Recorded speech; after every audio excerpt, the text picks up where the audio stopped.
জুনাইদ আপনি লেখেন নাই কেন দেখি? জুনাইদ আপনার লেখাটা ভালো হয় নাই। মাশাআল্লাহ, অনেক সুন্দর লেখা হয়েছে। আরো সুন্দর করে লেখার চেষ্টা করবেন। সিলেট পরিষ্কার করেন।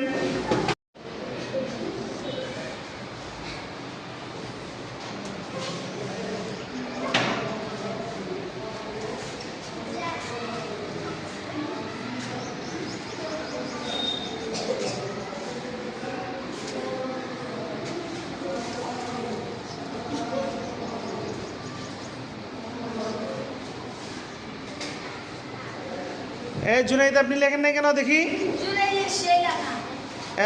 জুনাইদ আপনার লেখাটা ভালো হয় নাই। মাশাআল্লাহ, অনেক সুন্দর লেখা হয়েছে। আরো সুন্দর করে লেখার চেষ্টা করবেন। সিলেট পরিষ্কার করেন।